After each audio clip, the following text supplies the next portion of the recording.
ये कहानी है एक महिला अनामिका की, जिसने अपने घर में हर रात 9 बजे कुछ अजीब घटते देखा। अनामिका, मैं निकलता हूँ, तुम परेशान मत होना। मैं 1 हफ्ते में लौट आऊंगा। ईशान, मुझसे ज्यादा तो तुम परेशान दिख रहे हो। अरे प्रेग्नेंट मैं हूं, तुम नहीं। पर फिर भी मैं तुम्हें अकेला छोड़कर जा रहा हूं। प्रॉमिस मी, जो मैंने कहा वो सब ध्यान रखोगी। हाँ बाबा, भीगे बालों में बाहर नहीं जाना है। हमेशा अपने साथ एक चाकू या नेल कटर रखना है। सब याद है मुझे। अब जाओ वरना लेट हो जाएगी। ईशान उसके बाद वहां से चला जाता है।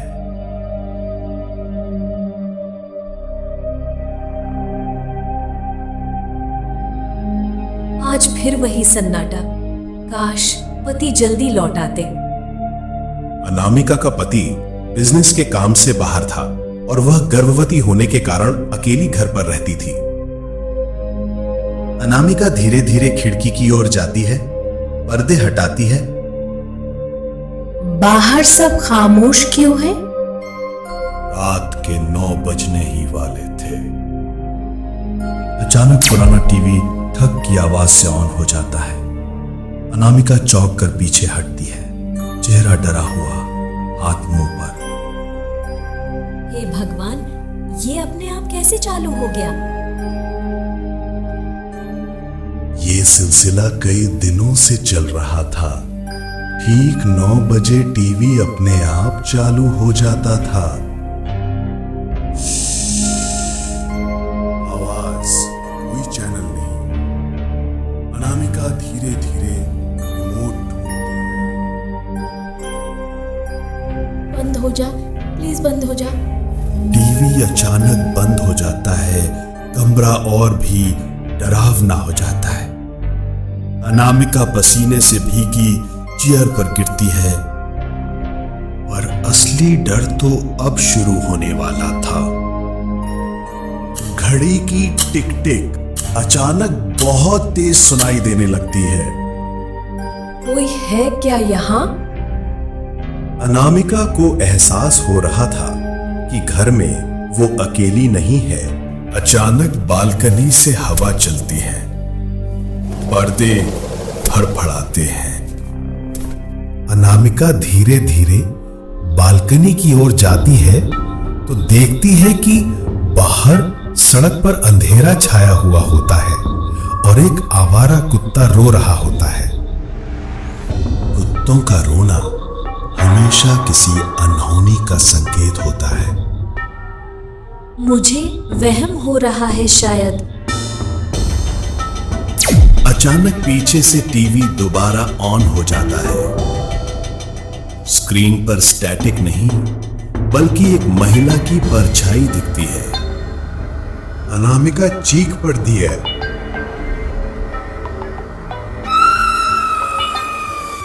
स्क्रीन में कोई और मौजूद था। टीवी पर एक महिला थी, जिसके लंबे बाल, सफेद चेहरा और काली आंखें थी। अनामिका डर से कांपते हुए पूछती है, कौन हो तुम? स्क्रीन की औरत उसे नाम लेकर बुला रही थी। अनामिका, तुम्हारा बच्चा चाहिए मुझे। अनामिका चिल्लाती है। नहीं, दूर रहो। अनामिका समझ गई थी, ये आत्मा उसके बच्चे के लिए आई थी। कमरे की लाइट्स तेजी से झपकने लगी।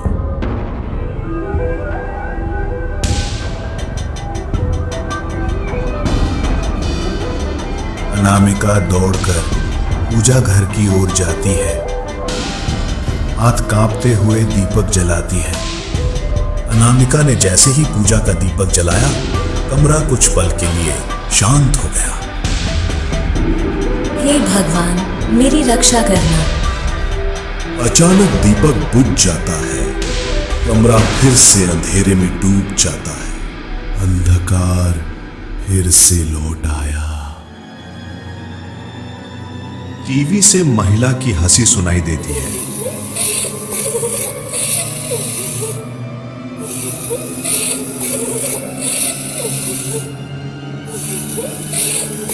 अनामिका डरते हुए पीछे हटती है। तुम कौन हो? मैं वही हूँ जिसने कभी इस घर में अपनी जान दी थी। वो आत्मा इसी फ्लैट की पुरानी मालकिन थी जिसने अपने बच्चे के साथ यहीं दम तोड़ा था।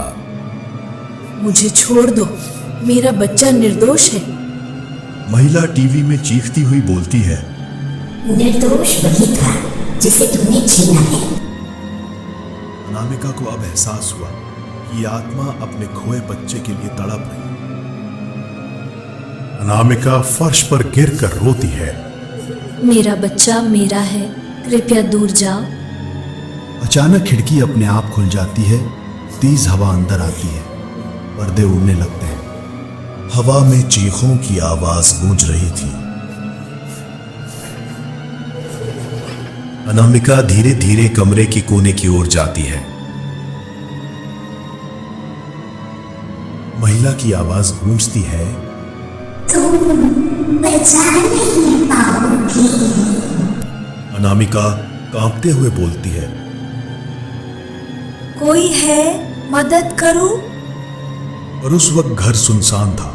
पड़ोसी दूर थे और किसी को उसकी चीख सुनाई नहीं दे रही थी। अचानक लाइट्स पूरी तरह गुल हो जाती हैं। टीवी पर बच्चा रोने की आवाज आने लगती है।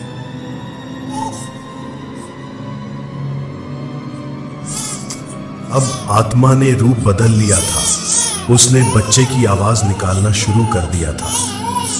प्लीज मेरा बच्चा मत लेना। तुम खुश क्यों रहो जब मैं मरकर भी रो रही हूँ? टीवी पर खून की बूंदें बहने लगी, जैसे स्क्रीन से बाहर निकलने वाली हो। अनामिका पीछे हटती है। अचानक दरवाजा अपने आप धड़ाम से बंद हो जाता है। अब घर के सारे रास्ते बंद हो चुके थे। हे भगवान, मुझे बचा लो। टीवी की औरत बाहर निकलने लगती। उसका चेहरा स्क्रीन से बाहर आता है। अब आत्मा सामने आने वाली थी। दूर रहो।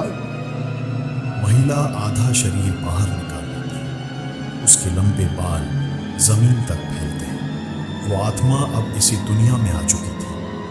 अनामिका पीछे हट। मेरा बच्चा दो।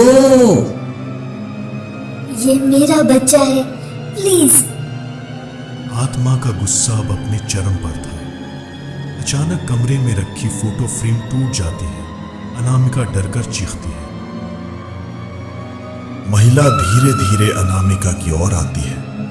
उसकी चाल इंसानों जैसी नहीं थी, बल्कि भयानक और टेढ़ी थी। अनामिका कांपते हुए कोने में दुबक जाती है। मुझे छोड़ दो। उसकी आवाज कमरे की दीवारों पर गूंजती है। कमरा अब मौत के साए में डूब चुका था। तभी अचानक मंदिर से घंटी बजने की आवाज आती है। महिला पीछे हटती है। उसका चेहरा दर्द से विकृत हो जाता है। भक्ति की शक्ति ने आत्मा को पीछे धकेल दिया। अनामिका कांपते हुए खड़ी होती है। जय मां दुर्गा। महिला आग जैसी रोशनी में चीखते हुए गायब हो जाती है। कमरे में एकदम सन्नाटा छा गया। अनामिका जमीन पर बैठ जाती है। मेरा बच्चा सुरक्षित है। अचानक पेट से हल्की किक महसूस होती है। उसने जाना कि उसका बच्चा अब भी जिंदा है। अनामिका आंसू पूछते हुए धीरे धीरे खिड़की की ओर देखती है। बाहर सुबह का उजाला फैलने लगा था। रात बीत चुकी थी और डर की छाप हमेशा के लिए रह गई थी। सुबह दरवाजे पर पड़ोसन आती है। अनामिका जी, सब ठीक रहे? हाँ, बस तबीयत ठीक नहीं थी। किसी को सच्चाई बताने की हिम्मत नहीं जुटा पाई। उस रात का डर कभी खत्म नहीं हुआ। कुत्ते फिर से रोने लगते हैं। याद रखिए, हर घर की दीवारें अपने रहस्य छुपाए बैठी होती हैं और कभी कभी वो रहस्य रात 9 बजे जाग उठते हैं। ऐसी ही डरावनी और मजेदार कहानियों के लिए हमारे YouTube चैनल को लाइक, शेयर और सब्सक्राइब करें। मिलते हैं हमारी अगली कहानी में।